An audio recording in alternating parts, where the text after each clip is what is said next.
तो आज रक्षाबंधन का महापर्व है जो भाइयों के लिए समर्पित है, बहनों के लिए समर्पित नहीं है। बहनें जरूर रक्षाबंधन बांधती हैं, लेकिन समर्पित किसके लिए है? भाइयों के लिए है। अब बहनों के लिए समर्पित क्या है? तीजा। तीज का त्यौहार बहनों को समर्पित है, माता बहनों को। लेकिन रक्षाबंधन का पर्व ये भाइयों के लिए समर्पित है और इसकी कथा बहुत पुरान काल से चली आ रही है कि कैसे रक्षाबंधन का पर्व चालू हुआ। पहले हम लोग बचपने में थे तो देखते थे कि घर घर वो पंडित आते थे, ब्राह्मण, और वो छोटा छोटा धागे का, एक बीते धागे का वो होता था राखी। तो पुराने घर होते थे तो उसमें वैसे कुंडी चढ़ाने का, सांकल लगाने का वो होता था, उसमें ला कर कैसे लटका देते थे, बांध देते थे और फिर वो दान दक्षिणा मांगते थे। तो एक मंत्र कहा करते थे, कोई भी पंडित होगा एक मंत्र कहता था रक्षा वो राखी बांधते समय, एन बलिबद्धो राजा दानविंद्रो रक्षाबंधन माचल माचल माचल। कोई पंडित राखी बांधता है तो भी ऐसे बांधता है। तो इसके पीछे एक कथा है कि कैसे राजा बलि को रक्षाबंधन बांध करके, कहते हैं कि जब वामन भगवान ने राजा बलि को छला, क्यों छला? क्योंकि राजा बलि धर्मात्मा था और संयम सदाचारी था और देवता लोग लंपट, तो सब जगह राजा बलि का राज्य हो गया। राज्य हो गया तो क्या करें, कैसे करें? तो छल से राज्य को ले लिया जाए। तो विष्णु भगवान को कहा कि आप ये काम कर सकते हैं। तो विष्णु भगवान ने छल का रूप बनाया, छोटा बौना रूप बनाया, 2.5 हाथ वाला, 3.5 हाथ के सब होते हैं अपने अपने, तो 2-2.5 हाथ वाला बनाया और छतरी लिए, ब्राह्मण का रूप बना करके राजा बलि के दरबार में पहुँचे और कहा कि प्रणाम के ब्राह्मण जान करके कहे कि ब्राह्मण देवता मैं क्या सेवा करूं? तो बौना ने कहा कि महाराज एक कुटिया बनानी है छोटी सी, तो उसके लिए आप अपने राज्य में हमको जगह दे दीजिए। तो कहे कि ठीक है, जहाँ मन पसंद हो तहाँ ले लो, कितनी चाहिए? कहे ज़्यादा नहीं, 3.5 हाथ जगह दे दीजिए, उतना हमारा काम। हाँ, 3.5 पग जमीन मांगा। तो सब लोग हंस दिए, अरे मांगा तो 3.5 हाथ मांगा, वो भी 3.5 पग। तो कहे जहाँ जरूरत हो तहाँ आप नाप लीजिए, जहाँ आपको अच्छा लगे वहीं पर कुटिया बनाने के लिए ले लीजिए। तो वचनबद्ध के आप देंगे ना, 3 बार त्रिवाचा करते हैं। तो जल आचमन लेकर के पहले किए, तब जब हो गया पूरा, तब उन्होंने अपना इतना विशाल रूप बनाया कि एक पैर में स्वर्ग को, एक पैर में पृथ्वी को और एक पैर में पाताल को, तीनों तो नाप रहे, तीनों लोग उनका राज था। अब कहे 3 हो गया, आधा कहाँ रखूं? तो राजा बलि ने सिर झुका दिया कि भगवान मेरे सिर पर रख लीजिए। तो सिर पर उन्होंने रख दिया, मतलब वो भी उसके अधीन हो गया। तो अधीन हो गया तो अब ब्राह्मण देवता को उन्होंने दे दिया, तो क्या आशीर्वाद मांगे? भाई जो आशीर्वाद मांग, कोई दान दक्षिणा दिए तो उसके बदले में कुछ देना पड़ता है, तो वरदान मांगो। तो राजा बलि ने कहा कि भगवान वरदान कुछ नहीं, आप भगवान हैं तो हर समय आप मुझको दर्शन देते रहें, उठूं जागूं बैठूं जहाँ भी रहूं, हर समय आपका दर्शन मुझको होते रहना चाहिए। अच्छा, तो ठीक है, एवं वस्तु का। तो अब कैसे? अब उसके अधीन हो गए। कौन रहेगा दिन रात उसके साथ में? चपरासी रहेगा, तो उसके अधीन हो गए। अब पाताल लोक में उनका राज दे दिए, तो वहीं विष्णु भगवान के साथ में अब दरबानी का काम करने लगे। 2 महीना बीत गया। तो अब इधर नारद जी कहते हैं, अब परेशान लक्ष्मी जी तो कहाँ है हमारे भगवान, अभी तक नहीं आए, 2 महीना हो गया। नारद को सूचना मिली, पता लगाओ भाई कहाँ है हमारे भगवान। पता लगाते लगाते पता चला कि वो तो राजा बलि के यहाँ दरबानी का काम कर रहे हैं, दरबानी का काम कर रहे हैं। अच्छा, तो कैसे छुड़ाया जाए? तब उन्होंने एक युक्ति बताई, कहा राजा बलि को आप भाई बना लो, भाई बना लो, और फिर जब दक्षिणा मांगेंगे तब जो है उसी समय भगवान को मांग लेना। तो रक्षाबंधन का दिन था, आज का ही दिन, वैशाख पूर्णिमा नहीं, श्रावण पूर्णिमा, श्रावण पूर्णिमा के दिन लक्ष्मी जी राखी लेकर के गई राजा बलि को, उन्होंने रक्षाबंधन बांधा और कहे कि आप हमारी रक्षा करना। तो कहे बहन कुछ मांगना हो मांगो। कहे नहीं भैया कुछ नहीं चाहिए, वो जो नौकर आप कहे ना उसी को हमको दे दीजिए। नौकर बने वहाँ थे उनके पास में, तो वो जो नौकर है उसी को हमको दे दीजिए। तो कहे ठीक है ले जा। उसी दिन से फिर वो छुटकारा उनका हुआ। उसी समय से मंत्र चला कि एन बलिबद्धो राजा दानवेंद्रो, लक्ष्मी ने जिस रक्षाबंधन के सूत्र से राजा बलि को बांधा था, दानवीर राजा बलि को रक्षाबंधन बांधा था, वही रक्षा सूत्र मैं आपको बांधती हूँ। ऐसा करके वो रक्षाबंधन पर्व यहाँ से प्रारंभ हुआ, ऐसा मानते हैं।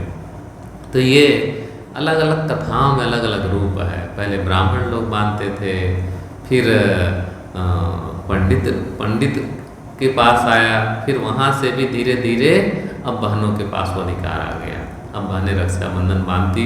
पहले राजा लोग लड़ाई भिड़ाई करने जाते थे तो उसके हाथ में पंडित लोग रक्षा सूत्र बांधते थे, जिसको मौली धागा कहते हैं। मौली कथा भागवत होती है तो सफ़ेद वो रंगीन होता है, लाल पीला का, तो ऐसे वो बांध देते हैं, तो रक्षा सूत्र कहा जाता है।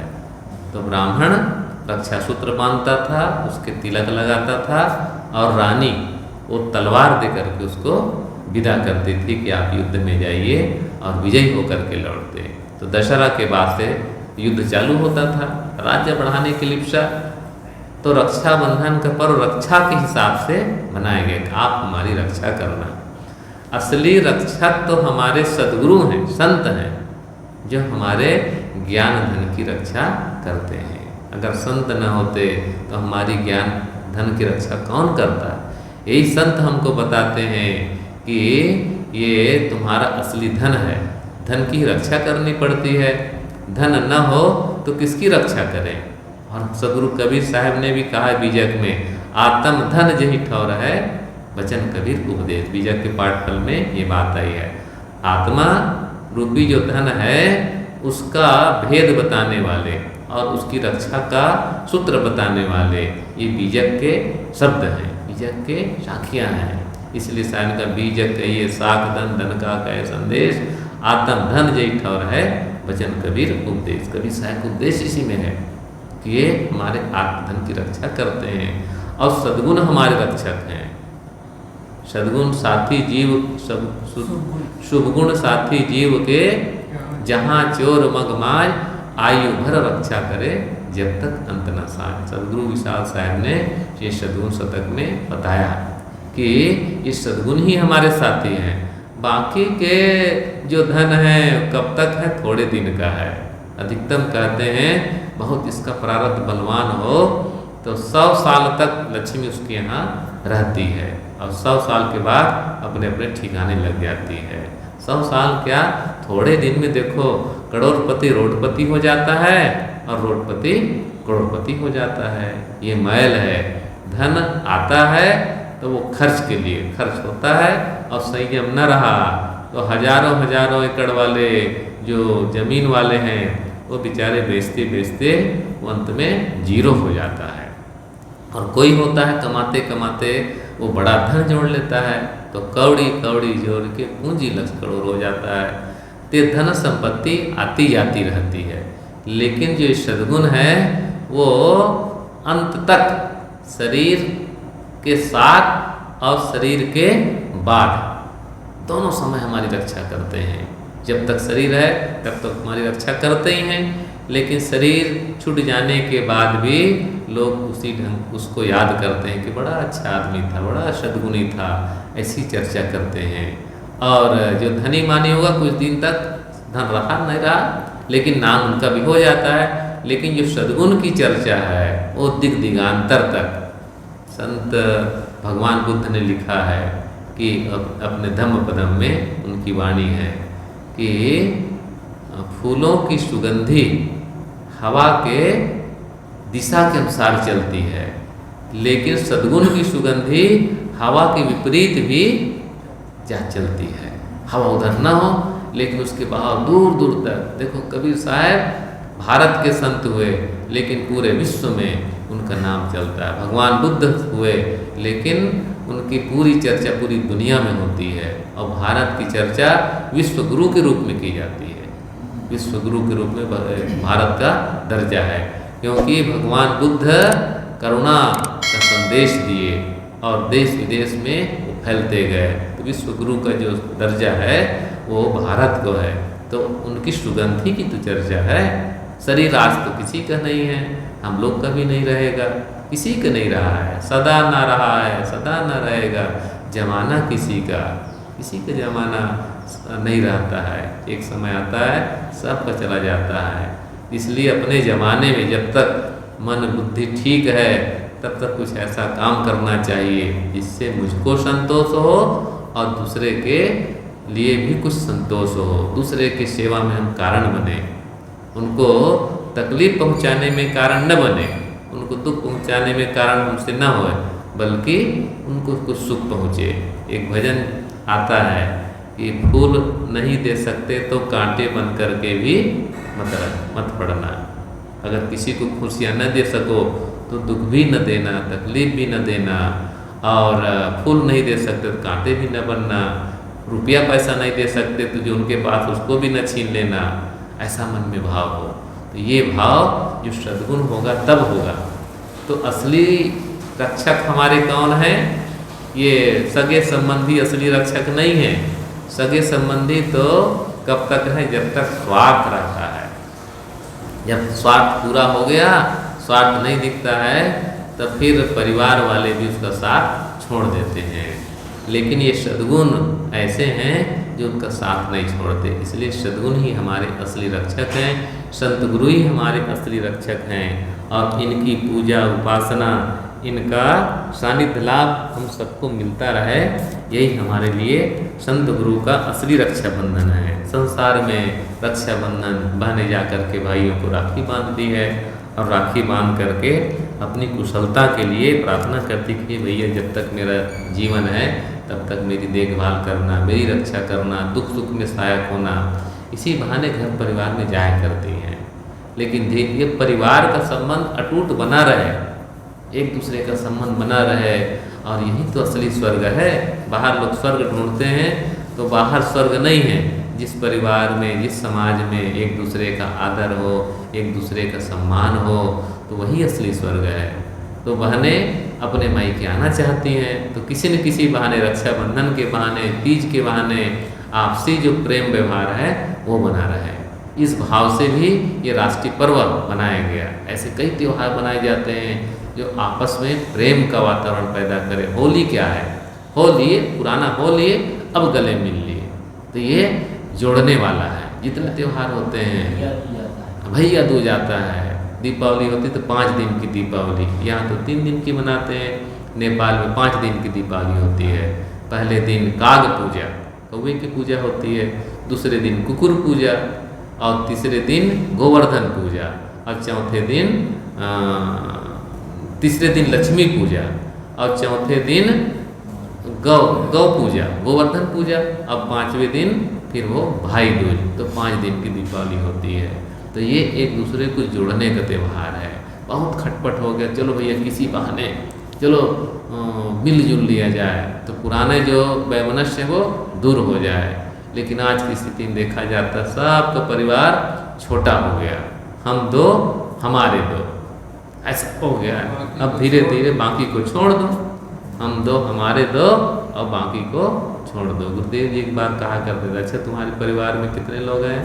तो कैसा है 4 लोग हैं, हम 2 हैं और हमारे 2 हैं। अब माता पिता की गिनती वहाँ पर परिवार में नहीं होने लगी।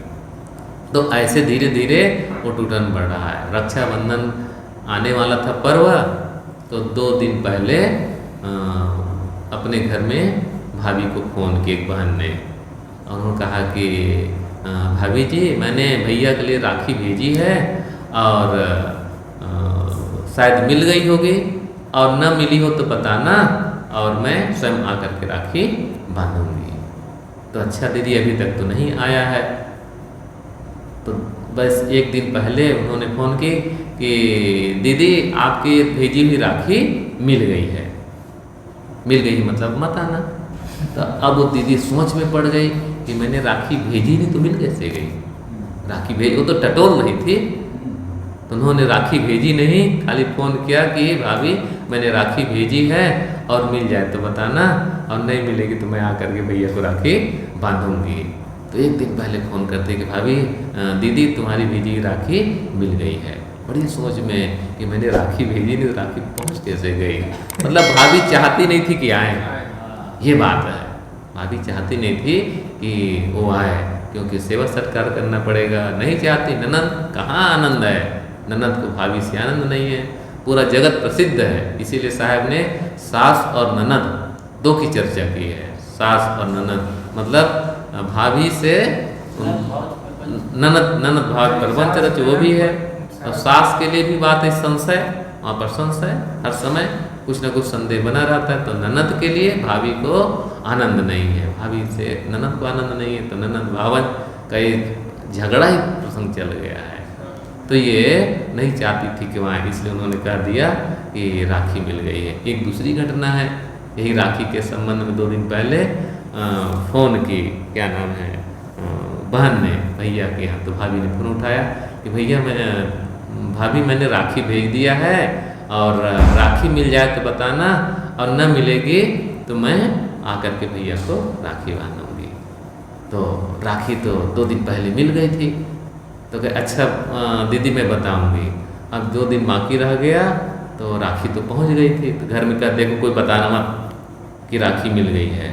अब फिर फ़ोन मिलाया कि दीदी आपने राखी भेजी ज़रूर होगी लेकिन आज तक राखी मिली नहीं, तो बताया क्या करें। तो कहे ठीक है मैं आ रही हूँ और भैया को राखी बांधूंगी। 200 किलोमीटर दूर रहती थी। अपने पति देव को तैयार किए और गाड़ी में कार से आ गए, और भैया को राखी बांधे, प्रणाम किए, घर भर सब से मिले, और भतीजों से, माँ से, सब से प्रेम से मिले।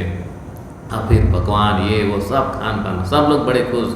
कितने दिनों बाद बुआ जी आई हैं, कोई कह रहे हमारी दीदी आई हैं, अम्मा कह रही कि हमारी बेटी आई हैं, और वो बड़ी प्रसन्नता से सबको रख। और शाम को चलने को हुआ तो उनकी भाभी उनकी माँ को प्रणाम किए तो आँखें बिल्कुल डबडबा गई। अब बेटी जा रही, क्योंकि दूर से आई थे, ऑफिस वाले थे। तो भाभी से उन्होंने कहा कि माँ से उन्होंने कहा कि माँ भाभी तो ख्याल रखती ना। तो सास उनकी माँ रो पड़ी, कहे कि बहू मेरी बहू नहीं मेरी बेटी है, मेरी बेटी है, वो तुमसे भी ज़्यादा ख्याल रखती है। मैं कब उठूँ, कब मेरे को ज़रूरत है, कपड़ा लता सब मेरा धो करके वो मेरा ख्याल रखती है, तुमसे भी बढ़ करके है। तो जाने लगी तो अपनी भाभी दोनों जने बिल्कुल गले मिल गए और रो पड़े कि ऐसी हमको भाभी मिली है जो हमारी माँ का ख्याल रखती है। और वो विदा हो गए।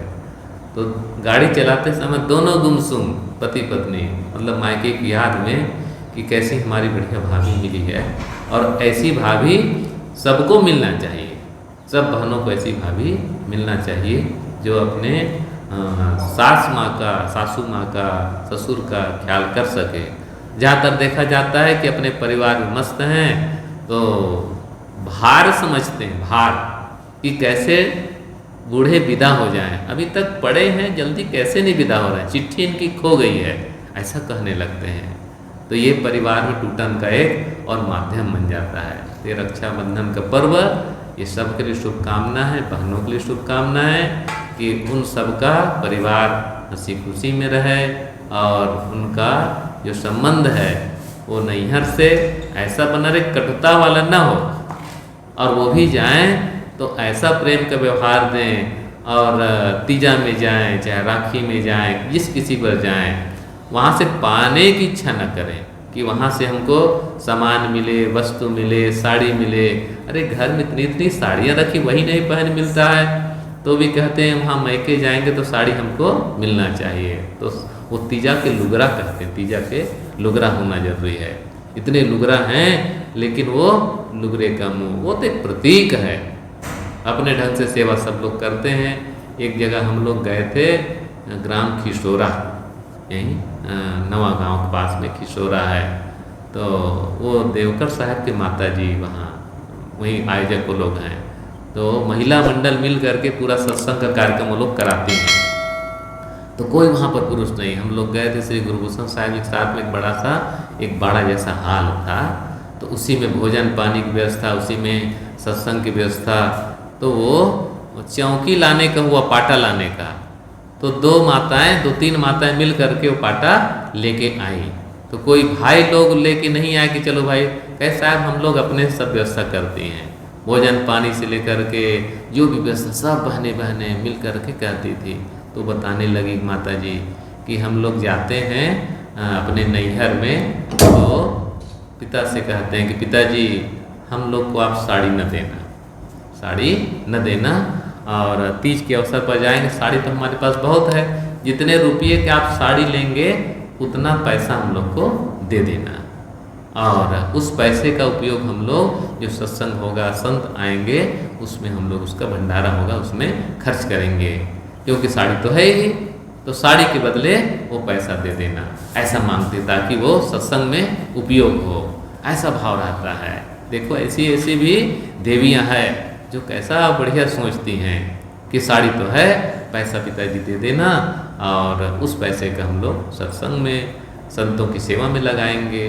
तो ऐसा बिरले बिरले हैं। और कहीं पर साड़ी पसंद के नहीं मिलती है तो भाई से झगड़ा करके, माता पिता से झगड़ा करके देवी आती है, तो ये उचित नहीं है। उचित तो ये है कि जो प्रेम से दे वो ले लेना चाहिए। संत लोग भी जहाँ जाते हैं तो कोई झगड़ा थोड़े करते हैं, कोई झगड़ेलू संत भी हो जाते हैं। अच्छा उसको दक्षिणा तुम 100 दिए तो मेरे को कैसे 20 रुपया दिए, मेरे भी देव 100 रुपये, मैं 40 साल का साधु हूँ। तो साधु भी झगड़ने वाले हो जाते हैं। ये अंदर का झगड़ा जो चलता रहता है ना, वही उभर करके बाहर हो जाता है। इसीलिए कबीर साहब ने कहा कि पहले अंदर के झगड़े को शांत करो। सबके अंदर में झगड़ा हो रहा है, संतों घर में झगड़ा भारी। ये बाहर का झगड़ा तो बाद में पैदा होता है, पहले झगड़ा अपने भीतर होता है। भीतर का झगड़ा जिसका शांत हो जाता है उसका बाहर का झगड़ा भी अपने आप शांत हो जाता है। अपने को साधें, अपने को संयंत्र करें। ते रक्षाबंधन का महापर्व आप सबको बहुत बहुत शुभकामना। और असली रक्षक मेरा अपना सद्गुण है, मेरे अपने संत हैं, मेरे अपने सद्गुरु हैं जो हमको कल्याण का मार्ग बताते हैं, और उस दिशा में हम सब बने रहें और दूसरे की रक्षा में भी हम अपना हाथ बटाएं। इतना कहकर मैं अपनी वाणी को विराम देता हूँ। साहिब बंदगी साहिब।